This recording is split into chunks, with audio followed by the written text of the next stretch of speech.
let's kind of go back to kind of mortgage 101 in this segment and kind of get into the nitty gritty about credit. That's something that I think people really can't know enough about, right? And I think there's so many misconceptions when it comes out, just around credit in general. So I'll just give you the basics. I'll go off and you can ask me questions, like Sure. whatever you want to do. Yep. I think one of the big misconceptions when you're getting a pre-approval is people don't want to get their credit check because they're like, oh, that's going to bring down my score. Inquiries are important. You don't want to get a whole bunch all at once, but inquiries only make up about 10% of your score. Mm-hmm. And a mortgage inquiry is good for typically 30 days. And during that 30-day period, you can technically get it checked by as many lenders as you want. Lenders don't want you to know that because they don't want you to shop around. I'm all about the education. I think we're in the relationship business. So if you want to do business with me, great. If you don't want to do business with me, then, that's good too. Mm-hmm. Whatever. So that is one thing. There's two credit reporting agencies in Canada. One is Equifax and the other one is TransUnion. A perfect score is out of 900. Mm-hmm. Unicorns could exist in theory with credit, but 900 is very, very rare. Mm-hmm. Typically what we say, an excellent score is like in the 800s, a good score, somewhere between like 700 and 800.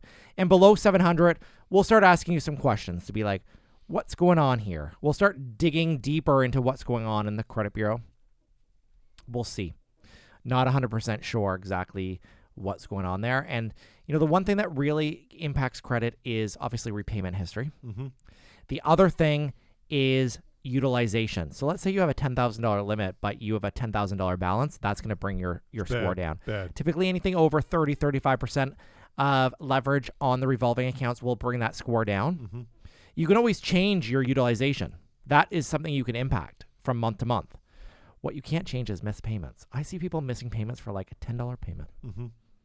which is not ideal. Yeah. And a lot of people have no idea what their credit looks like. There's free credit monitoring services out there. Mm-hmm.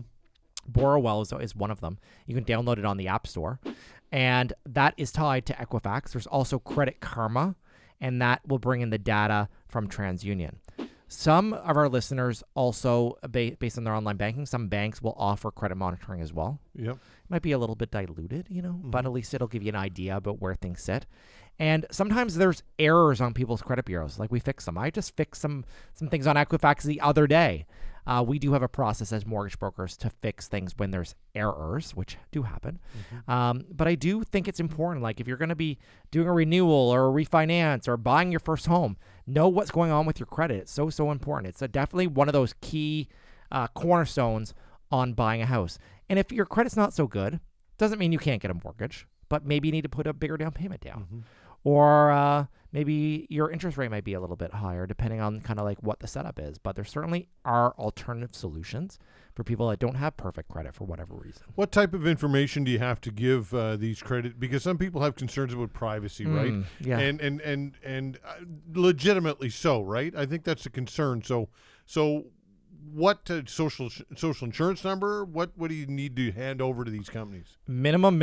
We need date of birth. Yeah. We need first name, last name. We need address. Mm-hmm. A SIN number will provide us with a more accurate credit bureau. Some borrowers will have duplicate credit bureaus for whatever reason. You should always give your SIN number if you're going to do a legitimate credit inquiry. It's a good way for the credit bureau to identify you, and it will also make sure that we get the right bureau and the information on there is correct. So I always encourage borrowers to give that SIN number. Some lenders absolutely require it or require confirmation of the SIN number. It's another way for us to verify who you are. Because if the SIN number you give us matches your income documents, Mm-hmm. good chance it's the right person. Yeah. It's an alternative verification of who you are. It's part of your identification. And if you're borrowing money from the bank, they're going to be reporting it to the credit bureau anyway. We want to make sure it gets reported to the correct credit bureau. So I always encourage people to give their SIN number if they're going to do a legitimate credit inquiry. Do you ever run into identity theft issues? Rarely. Yeah. Rarely do I see it. I did talk to a borrower today to say that their online banking got hacked and they had $15,000 stolen out of their bank account. Luckily, their bank put it back in after 4 or 5 months. These things do happen. Mm-hmm. But if you're monitoring your credit, you can catch it very early, and I think the earlier you catch things like identity theft, the easier it is to nip it in the butt, if you know what I mean. How shocked are you that some people never look at their A, transactions online, B, credit, they don't open their bills. You've talked about this. They don't many, know what many their times. RRSPs are. They Right. don't know the interest rate on their current mortgage. They don't know the Exactly. renewal date. Sometimes they Right. don't even know what their lender name is. Right. Not shocked. Yeah. Not shocked at all, people. And luckily for us, our clients, they have us to take care of it. But, if you're not dealing with us, you should know what is going on with your life. Yeah. And, the first thing I do when I wake up, I just check my online banking.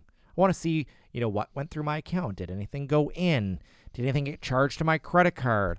What's going on with my RRSP? I'm looking at these basic things every morning. It's one of the first things that I do. Yeah. And obviously, if there is some identity theft or if there's some compromised information, that's going to show itself on all of these some of these transactions. It will show if you're really keeping a close eye. And again, the sooner you nip these things in the bud, the better it will be for everybody. It'll make your life, I think, a lot easier as a consumer. But it would also shock you, Todd, when we're doing a pre-approval or refinance renewal, whatever, we're asking for some information like income documents, mortgage statements, property tax bills. It would shock you, the people that don't have their documents. Sometimes it takes people 1 week, 2 weeks, 3 weeks to get their documents together because they don't know where their documents are. Yeah. And, especially at this time of year, I find it kind of strange because people would have just filed their income tax. So you think you'd be able to know where to find your T4 in a pretty, quick order. People don't have them. Notice of assessment, that is something that you need to have, right? Your You taxes do, especially, need to be done current. Especially if you are self-employed. Right. Especially if you're self-employed. Get those taxes done. Yeah. And if you owe money, just pay CRA. I know nobody likes paying CRA. Right. We're already paying them if you're getting deductions at source. Yeah. Pay your taxes because the interest rate from CRA is something like 10% right now. Is that right? Pay those taxes. Yeah. Plus, there are penalties for late filing, late paying, whatever. So if you owe, pay them. And if you do owe a good sizable amount, sometimes they will deem that you need to pay your quarterly installments. And guess what? If you owe next year again and you didn't do your quarterly installments, you're going to pay penalties and interest on not doing those quarterly installments as well. You can't, two things you can't mess around with. Can't get away from it. One is taxes. The other one is death. Maybe it's death and taxes. I don't know which way that goes. But don't mess around, and don't mess around with the tax man. They're certainly back on their collection business. I can tell you the last couple of years they weren't so much because of COVID. They were kind of easing off, giving people a little bit of time to get their stuff together. But they will get you. Can't get away from them. And that's the one thing when it really comes to self-employed. I know I'm kind of jumping around here a little bit, but for those self-employed individuals, get your taxes done. I think they need to be done by June. Yeah. If you own a corporation and you get a dividend, you need to file it with everybody else here at the end of April, like I did. But a credit app with a notice of assessment current is always a good thing, right? Obviously. Especially knowing that you don't owe any income tax because income tax is a preferred creditor. They will go in front of all your other liabilities. So one thing you cannot get away from is the Canada Revenue Agency. Yep, indeed. That's my plug for them.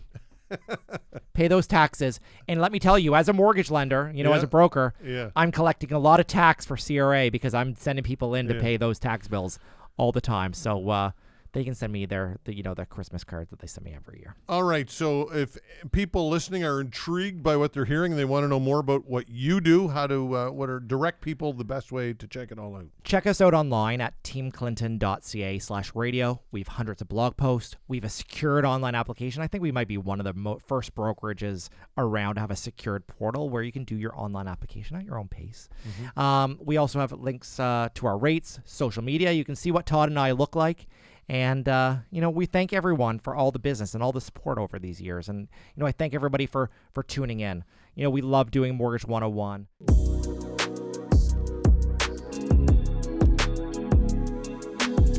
If you've liked what you've heard and you want to learn more, feel free to visit us online at teamclinton.ca.